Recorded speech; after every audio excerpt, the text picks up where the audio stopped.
نزیکەی مانگێکە بەردەوام سەرپەرشتی دروستکردنی بەنداوێر دەکات بۆ ئەوەی خۆی و دانیشتوانی گوندەکەی لە بێئاوی وەرزی هاوین ڕزگار بکات. فەرهاد بە هاوکاری دانیشتوانی گوندەکەی و لەسەر ئەرکی دارایی خۆی بەنداوەکەی دروست کردووە و تا ئێستا 20,000 دۆلاری تێدا خەرج کردووە. لە ئێستاشدا داواکارە خێرخوازان هاوکاری مادیان بکەن.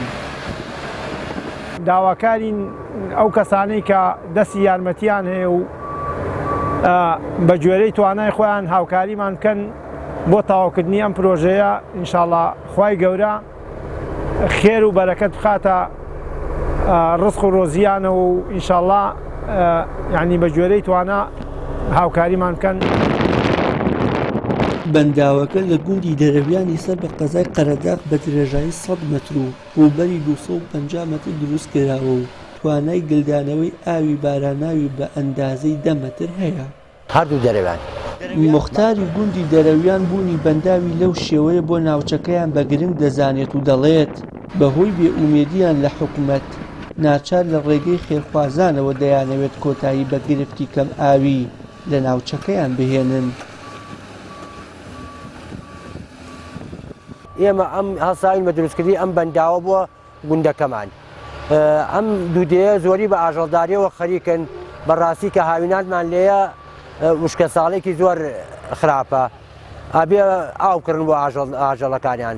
ئەمجا ئای هەساوین بە دروستکردنی ئەم بەنداوە کە ئیشەڵڵا ئەگە باران بێ ئاوێکی زۆر گلەیاتەوە و کۆمەڵێک ئەرکمان لە کۆڵە کاتەوە. دیارە بەڕاستی ئەم کارە کارێکی زۆر پیرۆست ئێمە دەستخۆشییان لەکەین یاخوا هەموو خێرەوەمەندەکان ئاوا دایمە دەستیان لە خێرا بێ خوا ئاگای لێ خۆی سەمیع و بەسیرە و خەڵکی شاهیدە.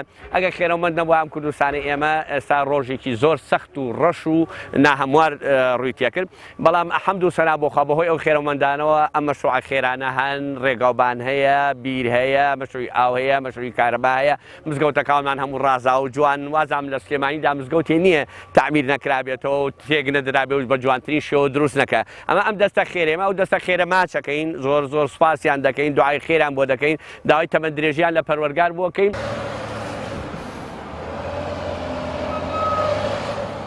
بەهۆی نەبوونی بەرنامەیەکی گونجاو بۆ دابەشکردنی ئەو بەسەر دانیشتوانی قەزاکە و گوندەکانی دەوروبەری قەرەداغ ساڵانە ڕووبەڕووی گرفتی کەم ئاوی دەبێتەوە و بەهۆی ئەوەی بەشێکی زۆری دانیشتوانەکەشی سەرقاڵی پیشەی ئاژەڵدارین ئاستەنگی زۆریان بۆ دروست دەبێت. وشیار محەممەد، کەناڵی ئاسمانی پەیا، قەرەداغ.